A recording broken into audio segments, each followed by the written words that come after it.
Art നിങ്ങളുടെ പാഷനാണ്, പക്ഷെ എവിടെ നിന്ന് സ്റ്റാർട്ട് ചെയ്യണമെന്ന് ഡൗട്ടായിരിക്കുകയാണോ? ഹായ്, നമസ്കാരം. ചിത്രയാണ്. Welcome back to my channel. ഇന്ന് ഞാൻ ഷെയർ ചെയ്യാൻ പോകുന്നത് ഈസി ആയിട്ട് എങ്ങനെ ഹെയർ ടെക്സ്ചർ വരയ്ക്കുക എന്നുള്ളതാണ്. അതിനോടൊപ്പം തന്നെ ഈ വീഡിയോയിൽ കൂടി നിങ്ങളുടെ ആർട്ട് ജേണി എങ്ങനെ സ്റ്റാർട്ട് ചെയ്യുന്നുള്ളൊരു സീക്രട്ടും കൂടി ഷെയർ ചെയ്യുന്നുണ്ട്. സോ വീഡിയോ കണ്ടിട്ട് വരാം. നമ്മൾ ലൈറ്റായിട്ടൊരു ബേസ് ലെയർ വേണം ഇതിന് കൊടുക്കാനായിട്ട്. അതിന് ഞാനൊരു മെക്കാനിക്കൽ പെൻസിലാണ് യൂസ് ചെയ്തേക്കുന്നത്.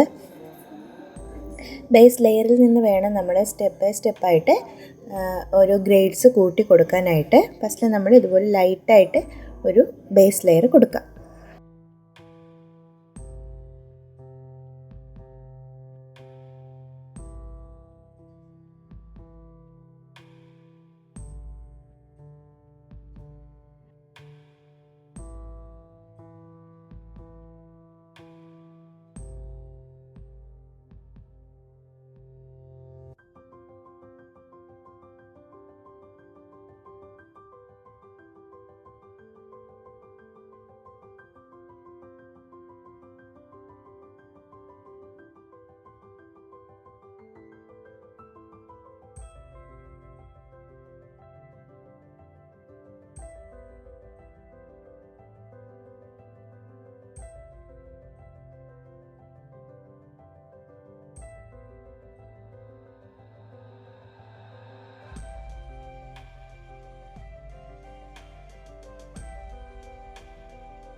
അതിനുശേഷം ഹെയറിൻ്റെ ടെക്സ്ചർ കിട്ടാനായിട്ട് ഞാനൊരു തീർന്നിട്ടുള്ളൊരു പേന എടുത്തിട്ട് ഇൻഡൻറ്റിങ് മെത്തേഡ് അപ്ലൈ ചെയ്യുവാണ്. എന്ന് വെച്ചാൽ നമ്മൾ തീർന്നൊരു പേന വെച്ചിട്ട് അതിലിങ്ങനെ വരച്ച് കൊടുക്കുക. അപ്പോൾ ആ ഗ്യാപ്പിൽ നമുക്ക് ഗ്രാഫൈറ്റ് അപ്ലൈ ആകത്തില്ല. ഹെയറിൻ്റെ ഒരു ടെക്സ്ചർ ക്രിയേറ്റ് ചെയ്യാനായിട്ട് സാധിക്കും. അത് കഴിഞ്ഞിട്ടൊരു 6B പെൻസിൽ വെച്ചിട്ട് മീഡിയം ടോൺ കൊടുക്കുവാണ്. നമ്മൾ ഈ മീഡിയം ടോൺ കൊടുക്കുന്ന ടൈമിൽ നമ്മൾ ഇൻഡൻറ്റിങ് മെത്തേഡ് അപ്ലൈ ചെയ്ത പ്ലേസിലൊന്നും നമുക്ക് ഗ്രാഫൈറ്റ് അപ്ലൈ ആകത്തില്ല. അങ്ങനെയാണ് നമ്മളൊരു ടെക്സ്ചർ ക്രിയേറ്റ് ചെയ്ത് എടുക്കുന്നത്. പിന്നെ നമ്മളിത് ചെയ്യുന്ന ടൈമിൽ നമ്മൾ ഹെയർ സ്ട്രാൻഡ്സിൻ്റെ പൊസിഷൻ എങ്ങോട്ടാണോ വരുന്നത് അങ്ങോട്ട് തന്നെ വരച്ച് കൊടുക്കാനായിട്ട് ശ്രദ്ധിക്കുക. എല്ലാ ഹെയറും ഒരേ പൊസിഷനിലോട്ട് ഒരേ റൂട്ടിലോട്ട് തന്നെയായിരിക്കും വരണമെന്നില്ല. പല പല ഡയറക്ഷനിലായിരിക്കും ഓരോ ഹെയർസ് ഇരിക്കുക. അപ്പോൾ നമ്മൾ റെഫറൻസ് പിക്ചർ നോക്കിയിട്ട് ഒരു ഹെയറിൻ്റെ ഡയറക്ഷൻ എങ്ങോട്ടാണോ ആ ഡയറക്ഷനിലോട്ട് തന്നെ വരച്ച് കൊടുക്കാനായിട്ട് ശ്രദ്ധിക്കുക. അപ്പോഴേ നമുക്കൊരു റിയലിസ്റ്റിക് ഫീൽ ക്രിയേറ്റ് ചെയ്യാനായിട്ട് സാധിക്കുകയുള്ളൂ.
അതിനുശേഷം ഒരു ബ്രഷ് വെച്ചിട്ട് അപ്ലൈ ചെയ്ത് 2 ലെയറിനെ ഒന്ന് ബ്ലെൻഡ് ചെയ്ത് കൊടുക്കുവാണ്. ബ്ലെൻഡ് ചെയ്ത് കൊടുക്കുന്ന സമയത്ത് എല്ലാ സ്ഥലത്തും ഒരേ പ്രഷറിൽ നമുക്ക് ബ്ലെൻഡ് ചെയ്യേണ്ട ആവശ്യമില്ല. നമുക്ക് ഹൈലൈറ്റ്സ് വരുന്ന പോർഷൻസിലൊന്നും നമുക്ക് പ്രഷർ കൊടുത്ത് ബ്ലെൻഡ് ചെയ്യേണ്ട, അല്ലാതെ ലൈറ്റായിട്ട് ബ്ലെൻഡ് ചെയ്ത് കൊടുത്താൽ മതി.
ഇതിനുശേഷം ഞാനതിൽ കുറച്ച് ചാർക്കോൾ പൗഡർ കൊടുക്കുന്നുണ്ട്, നല്ല ഡാർക്ക് ഏരിയാസ് ഫില്ല് ചെയ്യാനായിട്ട്. ചാർക്കോൾ പൗഡറാണ് അപ്ലൈ ചെയ്ത് കൊടുക്കുന്നത്. കുറച്ച് ചാർക്കോൾ പൗഡർ എടുത്തിട്ട് ആ ബ്രഷിൽ തന്നെ ചാർക്കോൾ പൗഡർ അപ്ലൈ ചെയ്തിട്ട് ബ്ലെൻഡ് ചെയ്ത് പോവുകയാണ് ചെയ്യുന്നത്. എല്ലാ സ്ഥലത്തും നമുക്ക് ഒരുപോലെ ഡാർക്ക്നെസ് വരുന്നില്ല. ലൈറ്റ് അടിക്കുന്ന പോർഷൻസ് ഹെയറിലെ റിഫ്ലക്ഷൻ ഹൈലൈറ്റ്സ് വരത്തില്ലേ, ആ പൊസിഷനിലൊന്നും നമ്മൾ ഡാർക്ക് ഷെയ്ഡ് കൊടുക്കണ്ട. ഈ ഷാഡോ വരുന്ന പോർഷൻസ് അവിടെ വേണം നമ്മൾ ഏറ്റവും ബ്ലാക്ക് ആയിട്ടുള്ള പോർഷൻ വരുന്നത്. ആ സ്ഥലത്താണ് ഞാൻ ചാർക്കോൾ പൗഡർ വെച്ചിട്ട് അപ്ലൈ കൊടുക്കുന്നത്.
നിങ്ങൾക്കൊരു കാര്യം അറിയാവോ? ഏതൊരു ആർട്ട് ഫോമിൻ്റെ ആയാലും ഏതൊരു മീഡിയത്തിൻ്റെ ആയാലും ബേസിക് എന്ന് പറയുന്നത് പെൻസിൽ ഷെയ്ഡിംഗ് ആണ്. നമുക്കതിൻ്റെ ലൈറ്റ് ആൻഡ് ഷാഡോ മനസ്സിലാക്കാനും അതിൻ്റെ ഡെപ്ത് മനസ്സിലാക്കാനും ഒക്കെ നമ്മൾ ബേസിക്കായിട്ട് പെൻസിൽ ഷെയ്ഡിങ് പഠിച്ചിരിക്കണം. നിങ്ങൾക്ക് പെൻസിൽ ഷെയ്ഡിങ്ങിനെ കുറിച്ച് കൂടുതൽ അറിയാനും എന്തെങ്കിലും ഡൗട്ടോ ക്വസ്റ്റ്യൻസോ ഉണ്ടെന്നുണ്ടെങ്കിൽ താഴെ കാണുന്ന വാട്സപ്പ് നമ്പറിലേക്ക് നിങ്ങൾക്ക് ഡയറക്റ്റായിട്ട് മെസ്സേജ് അയക്കാവുന്നതാണ്. നിങ്ങളുടെ ആർട്ടിസ്റ്റിക് ജേണി സ്റ്റാർട്ട് ചെയ്യാനായിട്ട് ആത്മാർത്ഥമായിട്ട് ഞാനും ഹെൽപ്പ് ചെയ്യുന്നതാണ്. ആക്ഷൻ എടുക്കേണ്ടത് നിങ്ങളുടെയാണ്. നിങ്ങളുടെ ആർട്ടിസ്റ്റിക് ജേണിയുടെ ഫസ്റ്റ് സ്റ്റെപ്പ് എടുത്ത് വെക്കുക. ബാക്കി ആർട്ട് നിങ്ങളുടെ ലൈഫിൻ്റെ പാർട്ടായിട്ട് നമുക്ക് ഒരുമിച്ച് മുന്നോട്ട് കൊണ്ടുപോകാം. ഡിസ്ക്രിപ്ഷനിൽ കാണുന്ന വാട്സപ്പ് ലിങ്കിലേക്ക് ക്ലിക്ക് ചെയ്യുക. ഇല്ലാന്നുണ്ടെങ്കിൽ വാട്സപ്പ് നമ്പറിലേക്ക് ഡയറക്റ്റായിട്ട് മെസ്സേജ് അയയ്ക്കുക. Let's connect and create something amazing together.